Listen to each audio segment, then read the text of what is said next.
네, 반갑습니다.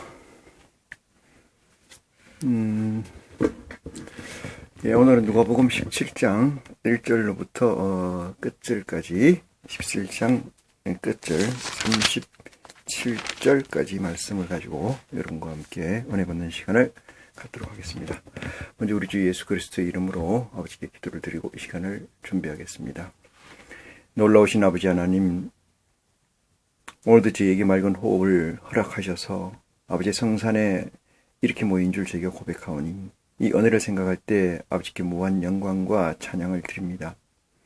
이 시간 세상의 모든 것을 제하고 온전히 아버지의 세상 끝으로만, 아버지의 보화로만 채우고자 머리 숙인 심령들이 오니 이 머리 숙인 심령들, 이 말씀을 듣고 이 말씀에 상고하고자 하는 심령들 모두에게 보혜사 진리의 성령을 허락하여 주심으로 말미암아 아버지가 바라고 원하는 끝까지, 그 가운데까지 말씀을 깨우침 받는, 그래서 증거하고 듣는 자가 하나가 되어서 아버지의 의가 나타나게 부족함 없는 이 시간으로 채워주실 줄 믿습니다. 아버지 하나님, 처음 시간입니다. 끝까지 우리 아버지 홀로 영광 받으실 줄 저희가 믿사오며 우리를 주 예수 권하신 예수 그리스도의 대속으로 기도드려나이다. 아멘. 네. 누가복음 17장 1절 봅니다. 예수께서 제자들에게 이르시되, 이랬습니다. 예수께서 제자들에게 이르시되, 말씀을 듣고 증거할 때, 말씀을 증거하고 듣는 자가 어떻게 보면은 유유상종 같은 부류이기 때문에 모인다. 적어도 같다는 의미에서 동의를 하지 않는다면은 그 같아지려고 하는 의도나 의지가 있어서 모인 무리를 얘기를 하고, 그 무리들은 서로가 같다는 의미가 아는 분량만큼의 끝을 구하고자 한다, 이렇게 증가할 수가 있어요. 그래서 채워진다는 거, 알고자 한다는 것의 시작과 끝점은 그 무리, 유유상종한 그 무리의 전체의 상한선, 리미트를 넘을 수가 없다, 이렇게 말씀을 드릴 수가 있어요. 이 성인이라고 하는 아우구스티누스는 345년, 54년에 태어나서 이 살다가 간 사람입니다만은, 이 사람이 이 세상에서 얘기를 할 때, 이 세상에서 살다가 갔기 때문에 그렇겠습니다만은, 정의라는 가치, justice, 정의라는 것이 무엇이냐고 얘기를 한 것을 보면은, 이 사람의 말한 정의는, 이 사람의 이름을 가져온 이유는 이 사람이 교부철학의 시조이고, 인류 문화사에 엄청난 업적을 쌓은 사람이라는 것에서 가지고 왔습니다만, 이 사람이 정의를 규정하는 것은 각 사람에게, 이 각 사람이라는 건 인디비주얼, 개인이라는 존재이고, 개인이라는 존재는 하나님의 이 백성 또는 하나님이 창조한 것들, 그 다음에 인간이라고 하는 거고, 인간은 사회적 동물이라고 하는 거고, 사회적 동물 중에 제일 가치가 있는 사회적 동물, 만물의 영장되는 호모사피엔스를 전제한 거 아닌가, 이렇게 생각을 해봅니다. 이 아우구스티누스는 이들에게 동일하게 그들의 몫을 분배해 주는 것을 정의라 하고, 그 정의가 있는 왕을 공이 작거나 편중되지 않게끔 그들의 정의를, 그들의 가치를 그들에게 분배해주는 그 행위가 뒤따르는 자, 뒷받침되는 자를 정의의 지도자 또는 정의의 왕, 정의의 대통령, 이렇게 규정하는 거라고 아우구스티누스는 말하고 있습니다. 그런데 정의라는 것은 어떤 것을 얘기하냐면은, 제가 성경적 근거로 해서 말씀을 드릴 때 보면은, 정의라는 것은 먼저 합의된 가치가 있고, 합의된 가치를 공유한 다음에 그 합의된 가치대로 최대한 합의된 가치대로 치리 또는 다스리려고 하고 합의된 가치를 완성해 가려고 하는 끊임없는 노력이야말로 그것이 정의다. 저는 그렇게 이야기를 해드릴 수가 있습니다. 정의라고 하는 것은 어디 기준이 우선돼야 되는 가치이지, 기준이 없는 상태에서, 기준이 애매모호한 상태에서, 기준이 범주적 가치에서 정의라는 것은 이 게리맨더링 또는 아젠인수격 정의가 되기 때문에 그것은 대단히 논란의 소지가 많다. 그래서 정의라는 것은 합의된 가치. 국가 같은 경우는 국가의 법이 있는 거고 법의 기준에서 그 합의에서 난 것이 백성이라고 하면은 그 백성들은 그 법 앞에 평등해야 되고 그 법 앞에 평등하다는 사실을 전제로 해서 치리를 최대한 하고 있는 것이 이 왕에 된 도리이고 그것이 정의가 선나라 이렇게 얘기를 할 수 있다. 이렇게 규정을 합니다. 제가 서두에 이런 말씀을 드리는 것은 하나님 말씀, 하나님 백성이라고 하고 하나님의 아들이라고 하는 존재들은 어디에 정의적 가치를 가지고 성경을 상고해야 되냐 하면은 예수 그리스도의 복음의 기준에서 정의를 구현해야 되고 말씀을 봐야 된다. 이렇게 생각을 합니다. 하나님을 믿는 자는 하나님을 규정하는 데 있어서 이렇게 얘기하죠. 공평과 정의의 하나님이시다. 이렇게 얘기를 하면은 공평과 정의, 이것은 그분은 자기 의지대로 하는 게 아니고 자기 의지를 합의로 끄집어내놓고 그 합의를 이루어 나가는 분이시기 때문에 누구에게나 공평하다. 이렇게 말씀을 드릴 수가 있어요. 그 합의라는 것은 선전제된 가치, 이것을 우리는 합의라고 규정을 할 때 선전제된 가치를 보면 그것을 약속이라는 의미로 테스트먼트라는 의미로 규정되어 있어요. 그래서 구약에 먼저 한 약속, 그 다음에 새로운 약속이라는 부분이 있고 새로운 약속의 최고의 이 주인이 되고 핵심이 되는 단어는 그리스도가 아닌가 이렇게 생각을 합니다. 신약이라는 이 메시지를 통해서 이 예수가 그리스도로 확정되고 우리는 그리스도, 구약에서 약속한 메시아, 기름 부은 자의 규정을 예수라고 하고 우리는 그 예수가 십자가에 못 박혀 우리의 죄를 대속하시고 13일 만에 부활하셔서 승천하신 이 역사적 사건을 우리는 그리스도라고 하고 이것이 성경적 가치의 핵심에 있다. 이렇게 우리는 규정하는 것이 예수를 그리스도라고 믿는 자의 본분이 아닌가 이렇게 생각을 합니다. 그래서 예수를 그리스도라고 믿는 자의 본분이라는 것은 예수 그리스도가 또는 하나님께서 우리에게 선행된 약속이 무엇인가를 쫓아서 그것을 따르는 자가 정의를 세워나가는 자가 아니냐 이렇게 생각을 합니다. 정의라는 말을 다른 말로 얘기하면 합당한 이치죠. 합당한 이치. 이거 합당이라는 전제는 구약이고 신약이다. 이렇게 말씀을 드릴 수가 있어요.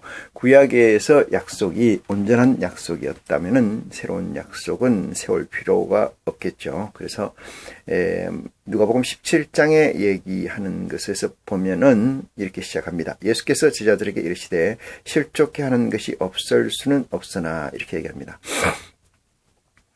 이게 실족치 아니한 하는 것이 없을 수 없으나 이 얘기는 각자가 처해 놓은 상황이 있다. 이것을 전제한 거죠. 그리고 이 말씀은 마태복음 7장에 이르는 말씀처럼 좁은 문으로 들어가는 그 길은 좁고 협착하다는 전제가 되어 있습니다. 그래서 그 길로 들어가는 자는 많지 않다. 그러나 멸망에 인도하는 문으로 들어가는 자는 많다. 이 내용을 먼저 머리에서 떠올리고 이 말씀을 본다면은 실족케 하는 것이 없을 수는 없으나 잊게 하는 자에게는 화로다. 이래서 잊게 하는 자라는 것은 언뜻 보면은 이것이 3인칭으로 되어 있어서 피동 사역으로 되어 있죠. 그 능동적인 그 문장이 아니고 수동적인 문장, 누군가 사역시켜서 하게 되어 있는 문장 이렇게 얘기를 드릴 수가 있는데 없을 수는 없으나 잊게 하는 자라고 하는 거니까 이것은 여자를 사칭하는 거고 여자를 칭하는 거고 이 여자는 자를 얘기를 합니다. 그에게는 화가 있도다. 이렇게 적시하고 있습니다. 2절에 제가 이 작은 자 중에 하나를 실족해 할진대 이랬어요. 작은 자와 큰 자의 개념에는 작은 자와 큰 자의 개념은 이 세상을 한번 보겠습니다. 이 세상은 어떤 상태로 있느냐면 미완의 상태고 온전한 것이 없는 상태이죠. 그래서 시간과 공간 속에서 자유함을 얻는 존재가 이 세상에는 없다. 이렇게 놓고 보면은 이 세상은 헛되고 헛되다는 얘기의 증명이 아닌가 이렇게 생각을 해봅니다. 그래서 온전한 것일수록 온전하다는 가치에 가까울수록 그것은 변화가 적은 거고 변화가 적은 것일수록 그 가치의 귀중함은 더해진다. 이렇게 말씀을 드릴 수가 있어요. 우리는 이목구비 오감이라는 걸 통해서 우리는 가치를 데이터를 가지고 있습니다. 그래서 이 오감에서 들어오는 것들은 감각 이건데 이 감각이라는 것을 가진 것의 제일 느낌이잖아요. 단말에 있는 것은 센싱인데 무엇을 보고 무엇을 맡고 무엇을 느끼는 이런 부분들은 내 안에 있는 내 정체성에서 어떤 정체성으로 내재해 있는가에 따라서 밖에 보이는 것들이 그 정체성이라는 필터를 통해서 내게 들어오기 때문에 모든 가치가 객관적으로 보이질 않습니다. 객관적으로 보이지 않는다.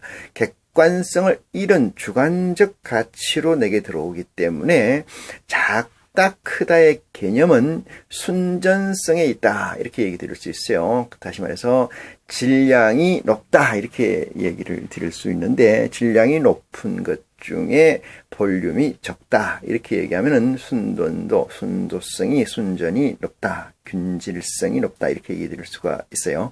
그래서 이 작은 자라는 것은 그런 의미의 작은 자이지 우리가 일반적으로는 우리가 학교에서 배운 크고 작다는 볼륨의 개념이 아니다. 이렇게 생각을 해주시면 좋겠다. 이런 의견을 피력합니다. 작은 자 중에 하나를 실족해 할진대 이랬습니다. 실족해 한다고. 1절에서 얘기하는 말씀 중에 실족해 하는 자는 화 있다 이렇게 했잖아요.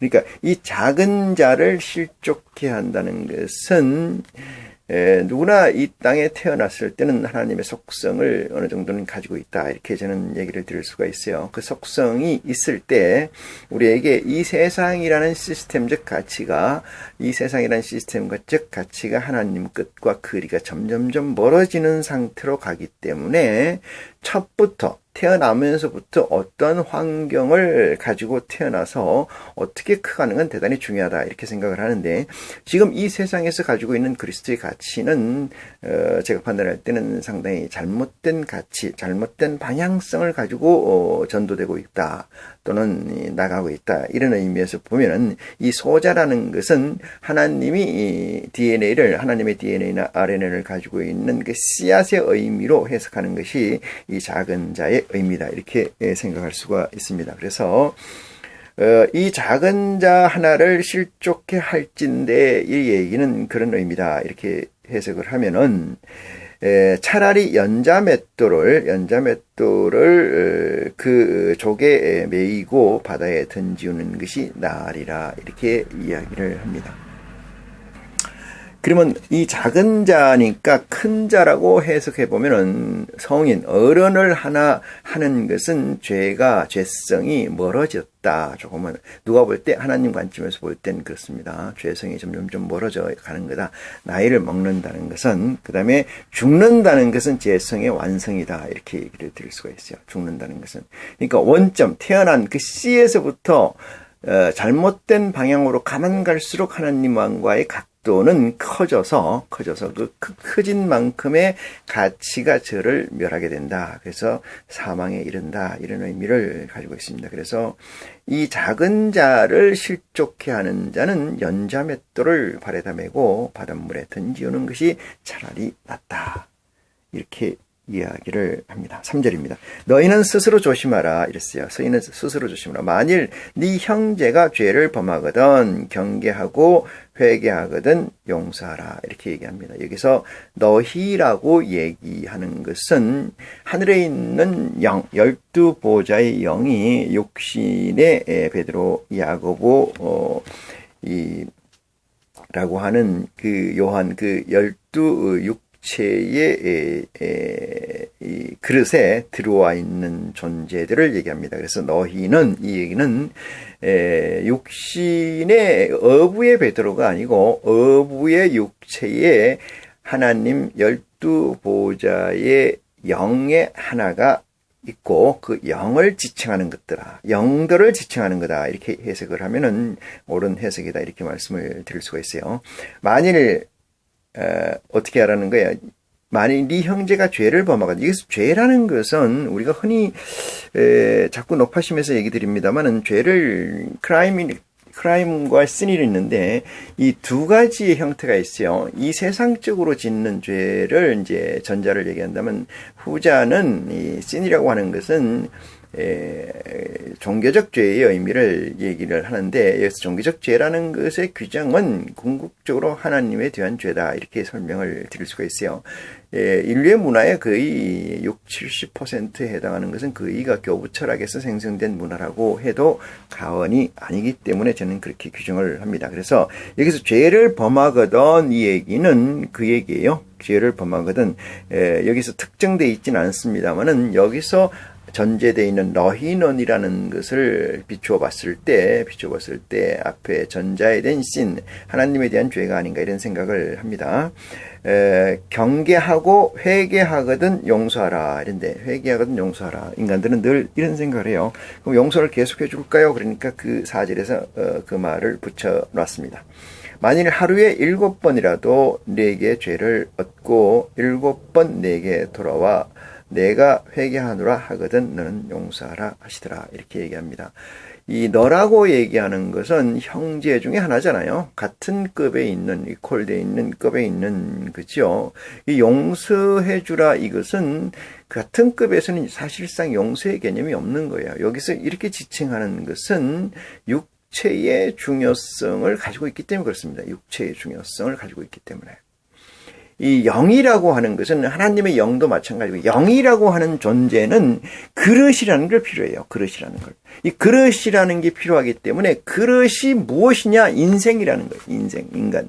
이 엄마 아버지 뱃속의 피를 몸을 통해서 나와 있는 그 유성생식된 그 존재, 생물학적 육체가 그릇이거든요. 이 그릇을 통하지 않고는 인간들에게 아버지께서 전달하고자 하는 메시지를 전달할 수가 없기 때문에, 메신저, 누군가는 이 그릇을 통해서 이 그릇에게 전달하는 역사적 사건이 성경에는 많이 나타나 있습니다. 그것을 우리는 성경에서 예수님께도 그런 말씀 많이 합니다만은, 육은 무익하니라고 얘기하는 그 전체적인 맥락이라는 것은 육이 중요한 게 아니다. 육을 컨트롤하는 세상적으로 보면 을과 스피릿, 정신이거든요.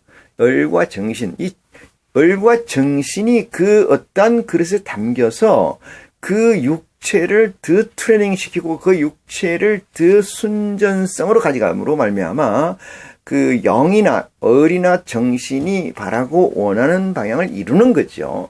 육체가 이루는 게 아니고 정신이 이루는 거 아니겠습니까? 그래서 하나님께서 말씀하시는 모든 것은 육체에 관한 것을 얘기하는 건 아니에요.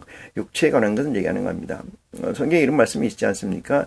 너희가 곡식에서 밭에서 나무를 심고 과일을 심고 이 곡식을 심을지라도 그것을 키우고 완성하시는 분은 하나님이시다, 이렇게 얘기를 하는 거예요. 우리가 할 수 있는 건 이 껍데기적인 거죠. 껍데기적인 거. 근데 왜 하루에 7번이라도 죄를 지었다가 내가 회개한다 하면은 용서해주라, 이렇게 얘기하는 것은 당연한 얘기죠. 왜? 용서의 고난은, 진정한 고난은 이 형제에 있지 않습니다. 그것은 아버지께 있는 고난이죠. 아버지께 있는 고난입니다. 그래서 예수님께서 이렇게 얘기해요. 나는 내가 심판하러 온 게 아니다, 이렇게 얘기하는 것도 여기에 근거한 얘기다, 이렇게 들을 수가 있습니다. 말씀드릴 수가 있습니다. 5절입니다.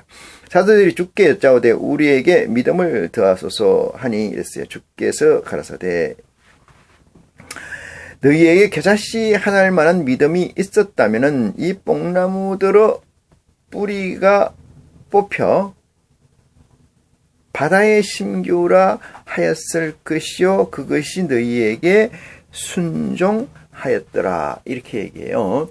뽕나무라는 거는 이 사람이 아니죠. 사람이 아닌데, 이 뒤에 가서 보면은 순종이라는 말이 나와요. 순종. 그러니까 뽕나무가 말을 듣는다 이 말 아니겠어요? 말을 듣는다. 그러면은 나무가 말을 듣는다 이런 얘기의 그 문장은 만들어지지 않으니까 나무를 비유로 설정해 놓은 것이다 이렇게 얘기 드릴 수가 있어요. 근데 이 뽕나무라고 하니까 사람들은 뽕나무에 선착해져. 뭐가 내 마음이 뽕나무에 선착하기 때문에 뒤에 나와 있는 얘기를 경히 여기는데, 사실은 뒤에 순종이라는 가치를 더 중요하게 봐줘야 된다는 사실이에요.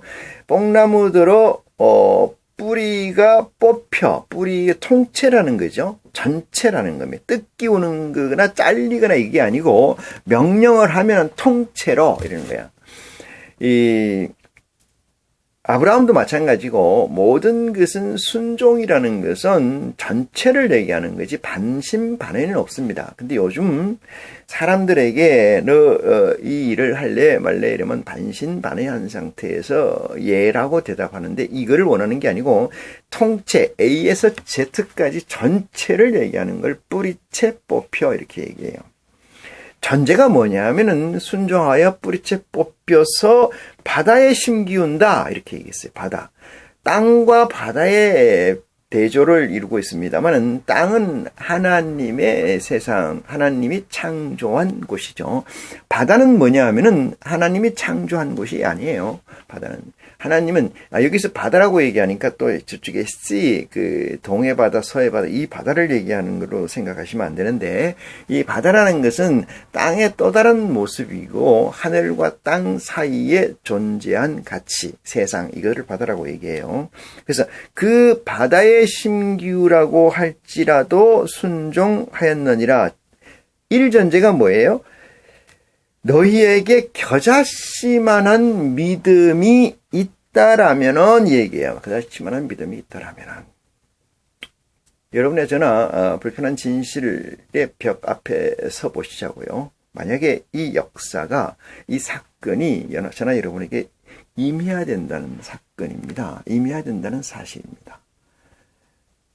뽕나무들어 명을 하면은 바다라는 건 차라리 죽음의 바다지. 말하자면 어떤 거냐면은 나무는 어디에 심겨 있어야 돼요? 땅에 심겨 있어야 돼요. 나무는 어디에 심겨 있어야 돼요? 하나님이 창조한 에덴 동산에 심겨 있어야 되는 거예요.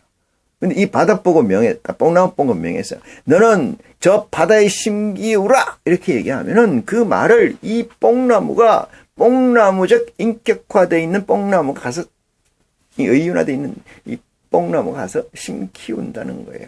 누구 명령이기 때문에 그래요? 이 믿음은 명령인데 명령은 하나님 아버지의 명령이기 때문에 그렇습니다.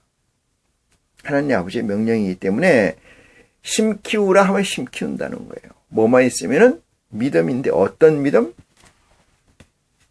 겨자씨만한 믿음. 여러분 믿음은 순전성입니다. 순전성. 순도라고 우리는 얘기해. 세상에서는 순전성은 균질성하고 같아요. 그 균질과 순전성이 높아지면, 순도가 높아지면 질량이 높아지죠.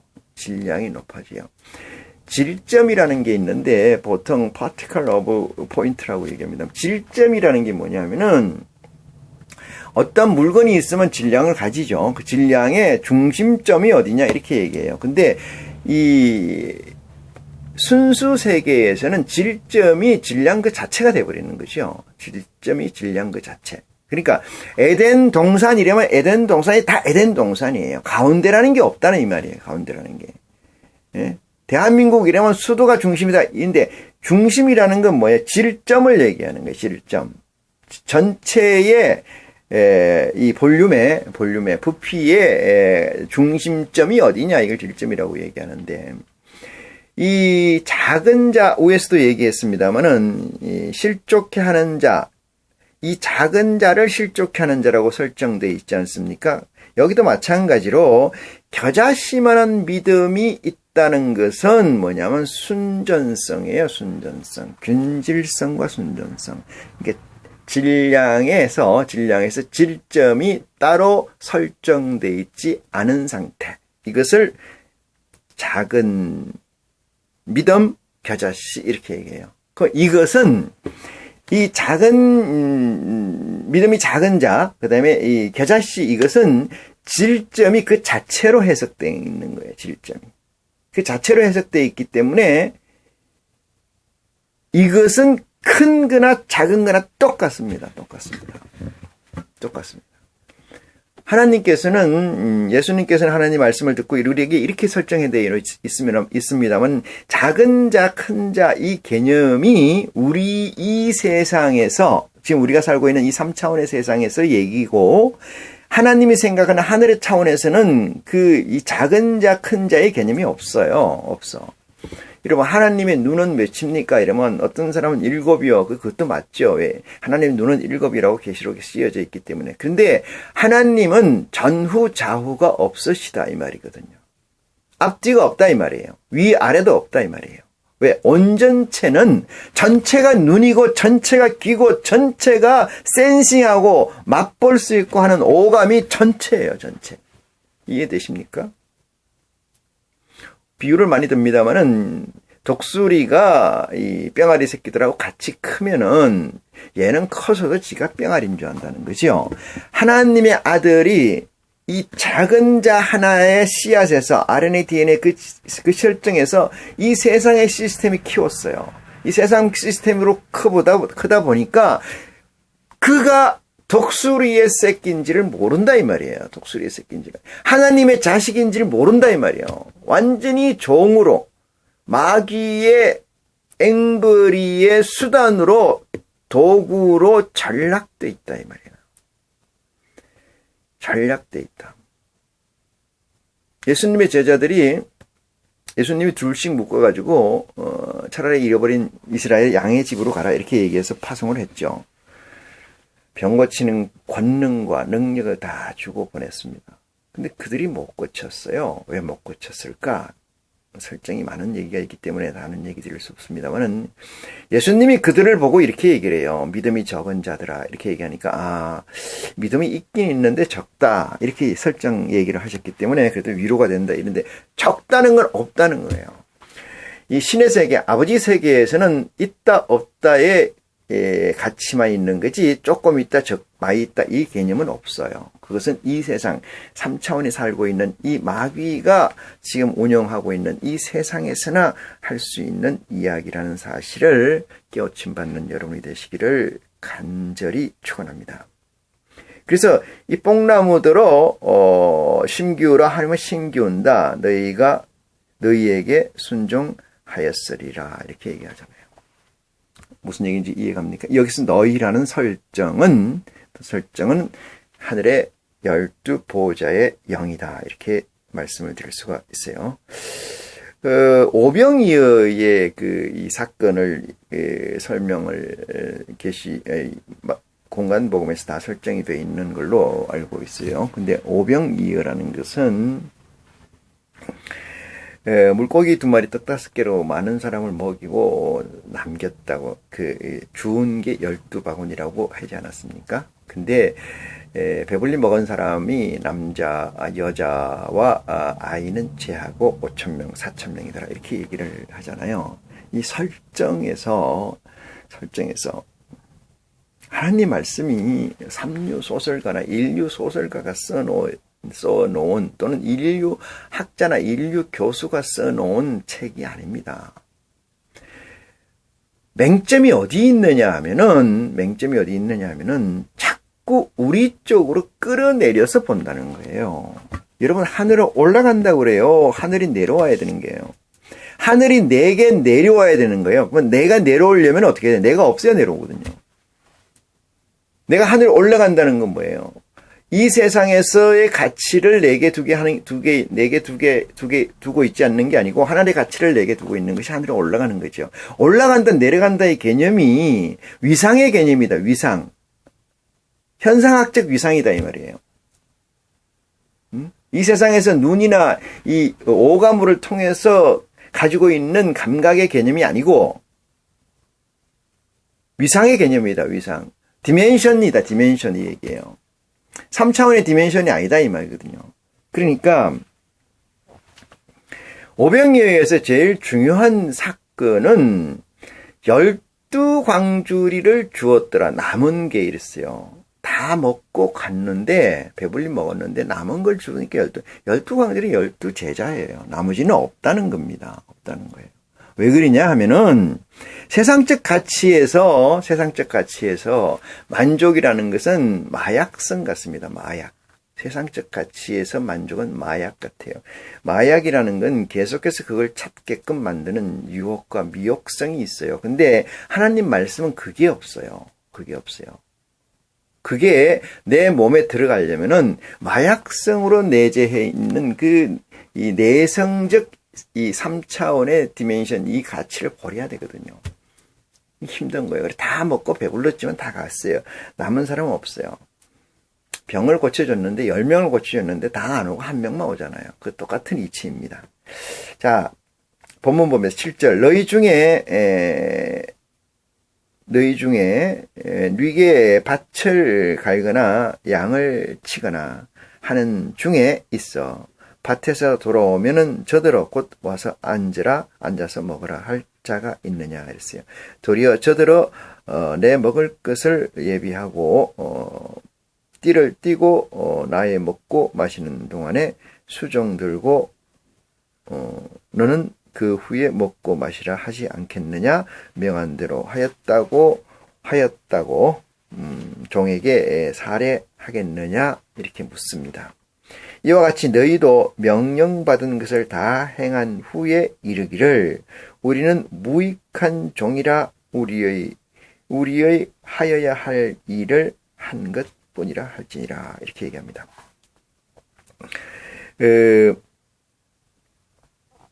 순종이라는 것은 어떤 의미가 있느냐면은 사심이 없이 100% 리시브하는 거예요. 그 데이터를. 그럼 100% 리시브 한다는 것은 내가 없을 때 가능한 거죠. 내가 없을 때. 진정한 순종은 내가 없는 상태에서 들어오는 거예요. 내가 없는 상태에서 들어오는 거. 내가 있으면 안 돼요. 내가 있으면. 내가 없어야 순종이 가능합니다. 이것을 이야기를 설명을 하는 거죠. 순종이라는 것은 대단히 중요한 거다. 그래서 거듭나지 않으면은 회개치 아니하면은 예수 그리스도와 함께 세례를 받지 아니하면은 이런 역사가 이런 사건이 임할 수가 없습니다. 없습니다. 어떻게 하면은 사울은 그리스도 예수를 믿는 하나님과 예수를 믿는 자들을 잡으러 가는 간부였었는데 어떻게 그자가 예수 그리스도를 쫓게 되었느냐 이 말이죠. 따르게 되었느냐 이 말이에요. 그 바뀜이라는 거는 설정할 수가 없어요. 그걸 어떻게 바뀌었느냐. 그게 설정이 안 돼 있잖아요. 사울이 어떻게 바울이 됐느냐. 하늘의 음성을 듣고 벼락을 맞아서 순식간에 쓰러져서 3일 밤낮을 먹지도 못하고 듣지도 못하더라. 그것이 전부예요. 그러면 그 사건을 견주어 보면은 결과로 보면은 사울이 바울이 됐다는 것은 방향이 완전히 바뀌었다는 거예요. 완전히 180도 바뀌었다는 거예요. 이쪽으로 가다가 이쪽으로 간 거죠. 이쪽에 가다가 이쪽으로 간 거고. 바뀌었다. 방향이 바뀌었다는 건 뭐예요? 가치가 바뀌었다. 가치가 바뀌었다는 건 뭐예요? 내 정체성이 완전히 바뀌었다는 거예요. 정체성이 어떻게 완전히 바뀔 수가 있습니까? 어떻게 완전히 바뀔 수가 있어요? 그게 거듭나야 된다는 그리스도의 정언 명령이거든요. 거듭나야 된다. 그리스도를 믿으려고 하는 자의 도구마예요. 이거는 교의 바뀔 수 있는 게 아니거든요. 뭐 어떻게 해야 될까? 내가 어떻게 사울이 바울 된 것처럼 어떻게 확 바뀔까? 간절함이고 그 간절함이 구하고 찾고 두드리는 역사의 깊이입니다. 깊이. 순진성, 순전성, 열정. 이것들이 하늘에 닿아야 되거든요. 하늘에 어디에? 아버지에 닿아야. 아버지에 닿으면은 아버지께서 저에게 진리의 성령의 도우심을 허락하신다. 진리의 성령의 도우심을 허락하게 되면은 가치관이 전도 바뀌죠. 3차원의 가치관에서 4차원의 가치관으로, 이 세상의 보화의 가치에서 하나님의 보화의 가치로. 여러분, 많은 믿음의 형제들이 지금까지 살다 생과 멸이 있어 왔잖아요, 생멸이. 근데 그들의 가치를 보면은, 그들의 삶을 보면은, 그들의 믿음의 행태를 보면은, 바뀌었나냐? 이렇게 묻으면, 제가 물어볼 때 여러분, 바뀌었다고 얘기할 수 있겠는지요? 그렇게 갈 것도 없죠. 지금 상태를 보면은,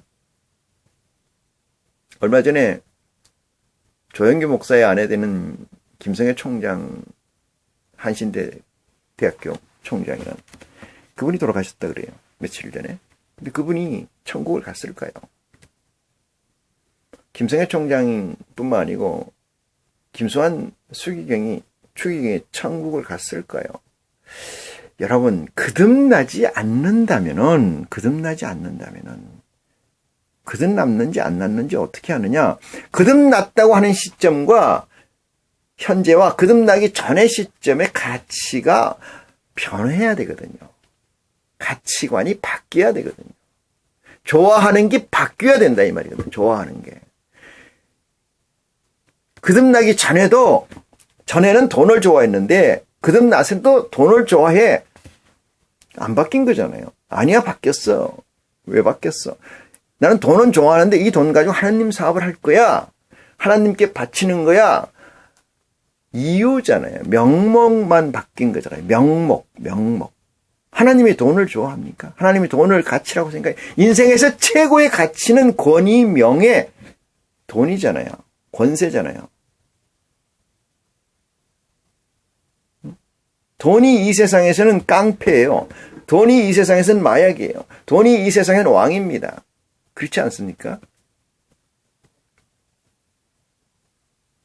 맨날 달라는 게 돈 아니에요. 돈. 그러면은 거듭나지 않았다고 확정할 수가 있다. 저는 그렇게 적시를 해두고 싶습니다.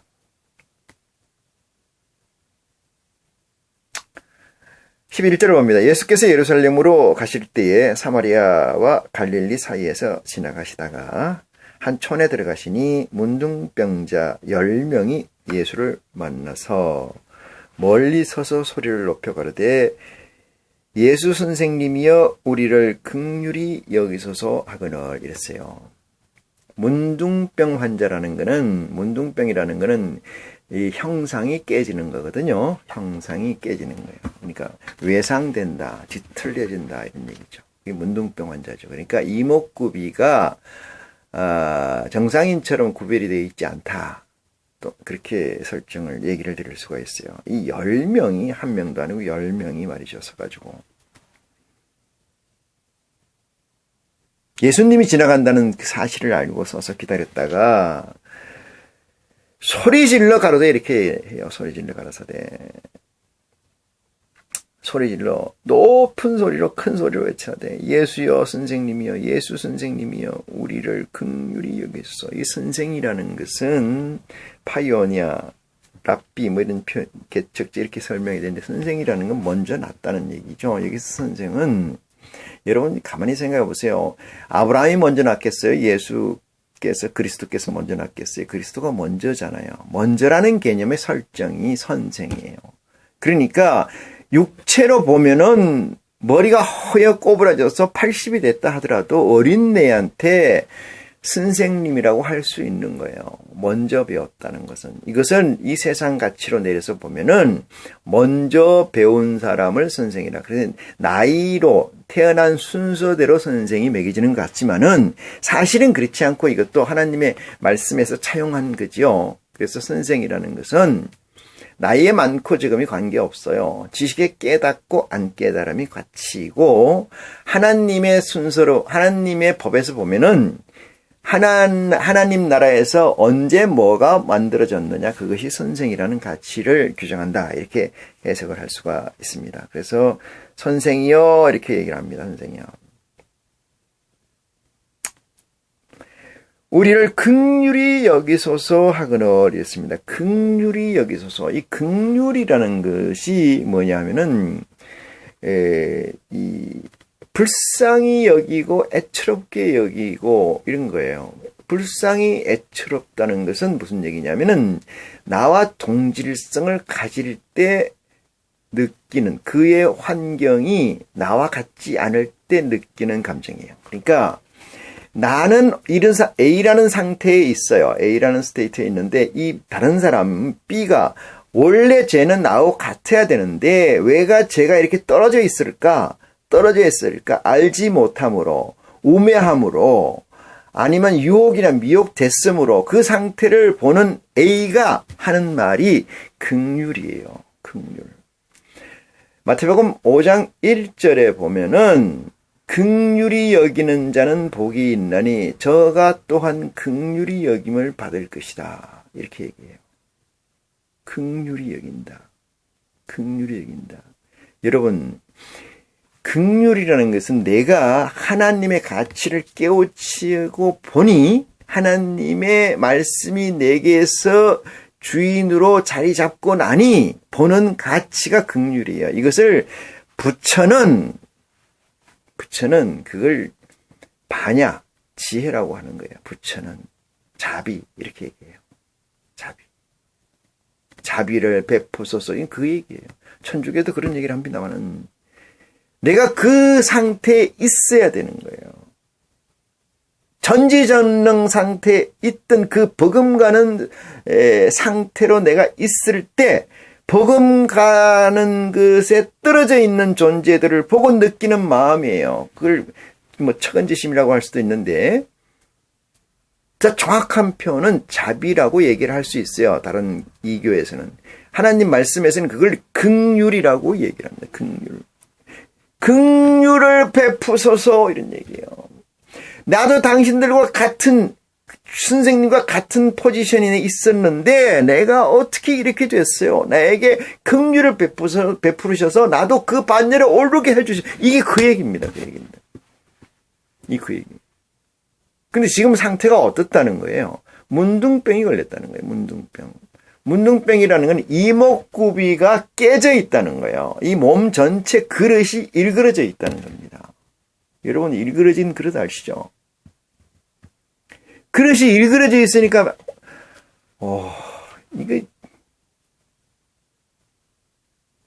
그릇이 일그러져 있는 걸 아는 것은 산은 산이요, 물은 물로 보는 상태입니다. 여러분, 불가의 성철이라는 스님이, 지혜로운 스님이 있었죠. 그 스님이 물은 물이요, 산은 산이요. 소크라테스라는 철인이라고 하는 사람이 너 자신을 알라 이렇게 얘기하는 이런 모든 것들은 현실 가치로 볼 수 있다는 거. 그거죠. 이게 도의 경지예요. 도의 경지. 적어도 이 문둥병 걸린 10명은 경지에 이르렀어요. 경지에. 병 들린 자가 아닙니다. 여러분. 문둥병 걸린 자라고 그러니까 진짜 육체가 막 일그러졌는 줄 아세요? 깨진 줄 아세요? 진짜 이 세상에서의 나병이라고 생각하는 환자인 줄 아십니까? 아닙니다. 아니에요. 착각하지 마세요. 전번도 얘기드렸습니다만 이 성경은 그리스도의 복음은 유명한 교수가 쓴 거 아니에요. 유명한 논설가가 쓴 것도 아닙니다.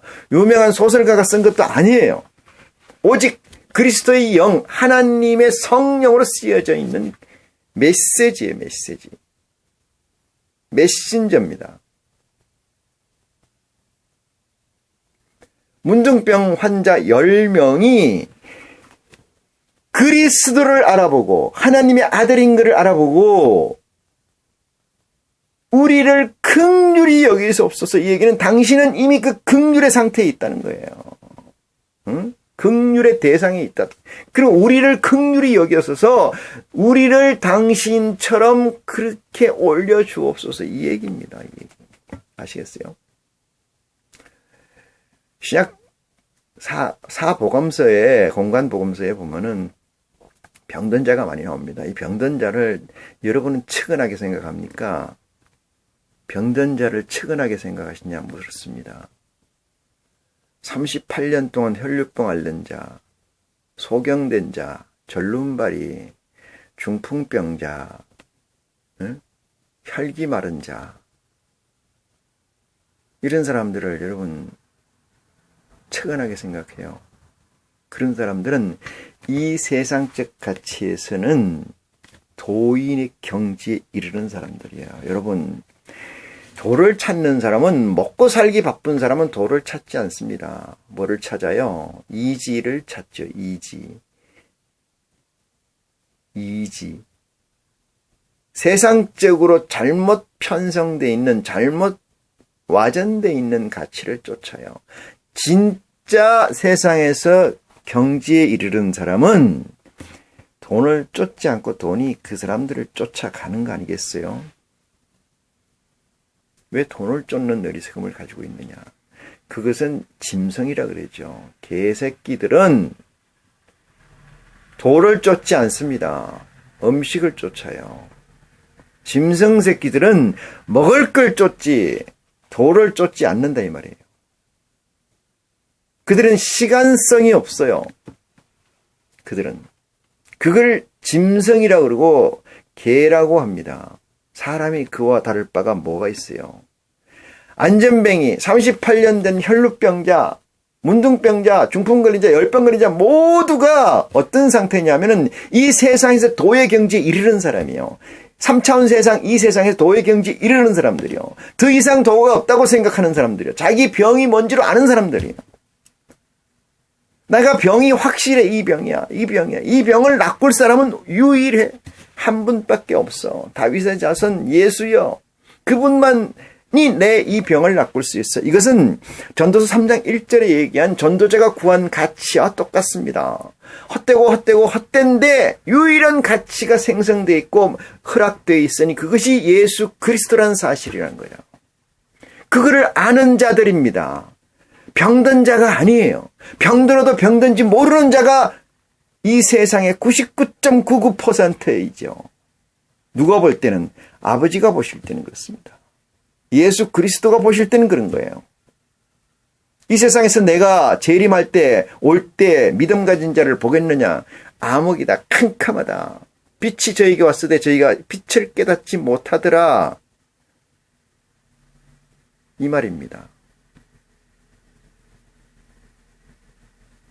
이 중풍병자 10명의 도인이 예수에게 소리 높인다는 건 큰 소리로 샤우팅한다는 거 아니겠어요? 예수여, 선생님이여, 여기 좀 보소서, 이런 거잖아요. 성경에 나올 때 다 그 병자들은 그렇게 얘기하지.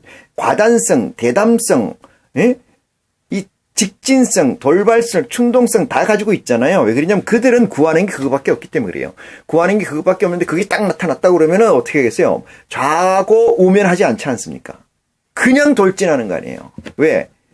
나는 이 사건, 이 순간을 위해서 나는 지금 30년 동안, 10년 동안, 50년 동안 기다렸어. 그렇게 이 순간이 맞아서 그것이 내 눈에 들어왔다면 다른 거 보겠습니까? 안 봐요. 다른 것이 뭔 필요가 있어요? 응?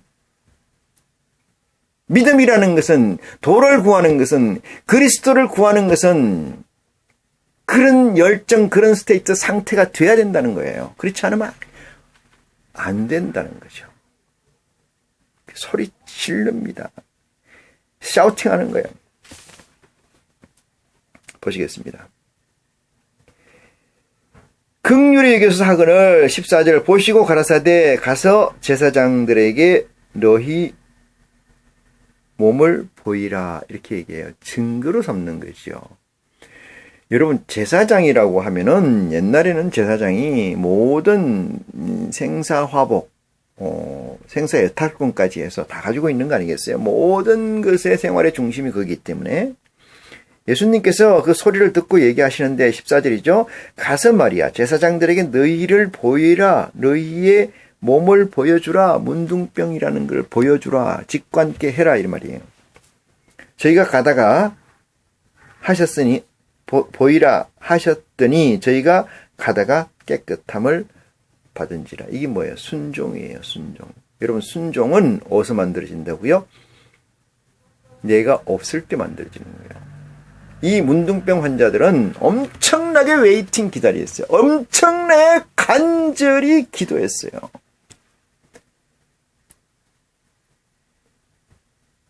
다윗의 자손 예수 그리스도가 내 앞에 지나가기를, 내 앞에 나타나기를 말이죠. 이 사람에게 다른 게 있겠습니까? 이 사람들에게 다른 게 있어요? 없어요. 아무것도 없습니다. only one, 그거밖에 없어요. 낫고자 하는 것. 내가 병들은 사실, 이 병들은 사실을, 이 병을 낫고자 하는 그것밖에 이들은 존재하지 않는다. 그래서 제사장들에게 너희에게 보이라. 가더니 저희가 가다가 깨끗함을 받은지라 했어요. 가다가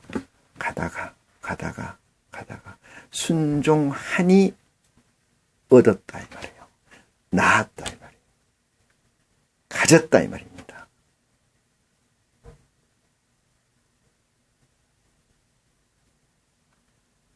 천국은 여기 있다 저기 있다 하는 게 아니에요. 여러분의 생각에 여러분의 눈으로 보일 수 있게끔 이루어지는 게 아닙니다. 천국은 절대 눈으로 보이게 이루어지질 않아요. 눈으로 보이게 이루어지지 않는 걸 뭐라고 내가 그렇게 믿으려고 하냐? 아니에요. 눈으로 보이게 이루어지지 않는다. 이 말씀은 변화받지 못한 자들, 하늘에 가지 못한 자들은 그들을 보지 못한다 이 말입니다. 그것이 어떻게 구현될까? 그 문제에 관해서 설교를 말씀을 들으면서 상고하는 지혜가 여러분에게 있기를 축원합니다. 그 중에 하나가 자기의 나은 것을 보고 큰 소리로 하나님께 영광을 돌리며 돌아와 예수의 발 앞에 엎드려 살해하니 저는 사마리아인이라 했어요. 놀라운 사실이에요. 이방인이다 이 말이. 이방인. 말을 섞지 않고 생활을 같이 하고 있지 않는, 적대시하고 있는 이방인이다 이 말이요.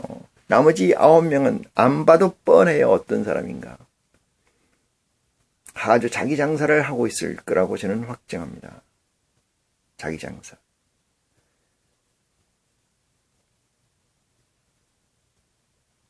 병이 낫구면은 정상인이 되는 게 아니고, 병이 낫구면은 도사의 이름이 붙죠. 도사의 이름이 붙어요. 지금도 계룡산이나 영험이 있다는 산들에 가면은 실제 마운틴 얘기입니다. 산에 가면 엄청나게 많은 사람들이 거기서 구하고 있어요. 뭘 구하는지 아십니까? 돌을 구하는 거예요. 돌을. 뭐 하려고? 돈 벌려고. 돈 벌려고 돌을 구한다고.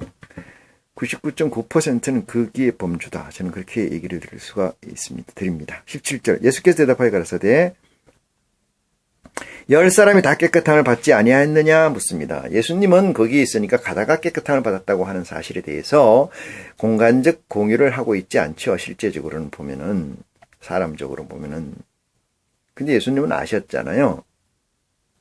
근데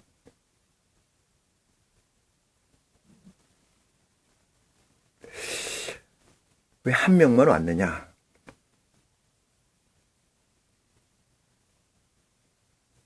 그 9은 어디 있느냐 이렇게 묻습니다. 18절입니다. 이 이방인이 이방인 외에는 하나님께 영광을 돌리러 돌아온 자가 없느냐 하시고, 이 얘기는 나라의 번자서는 바깥 어두운 데 내어 쫓겨 슬피 울며 이를 갈 일이 있으리라 한 말이 응하는 메시지입니다.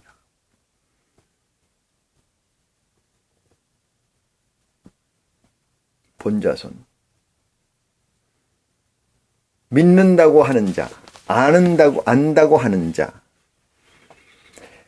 구원받았다고 확신하는 자를 지칭하는 거 아닌가, 그렇게 생각을 합니다. 19절입니다. 그에게 이르러 일어나 가라, 네 믿음이 너를 구원하였느니라 하시더라 했어요. 네 믿음이 너를 구원하였느니라 하시더라.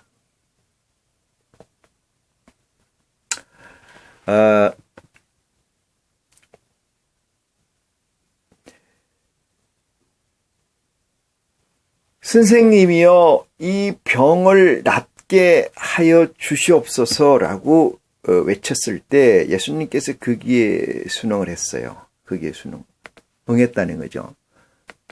그러고 난 다음에 그들에게 명을 했어요.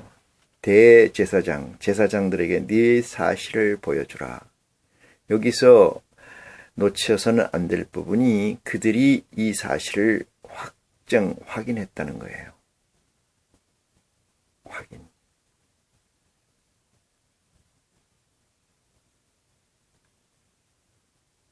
그 사실을 확인하게 되면은 여기서 확인은 대제사장들에게 증거로 남긴다는 얘기잖아요. 그러고도 얘기를 이렇게 하시는 거죠.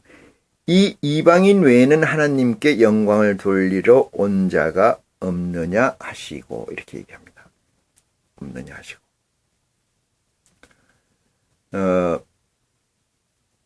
이 영상을 통해서 설교를 하고 메시지를 전달하는 것은 한계가 있으므로 요 부분에 대해서 여러분들이 퀘션 마커를 가지고 계속 설교를 지켜보는 지혜가 있기를 원합니다.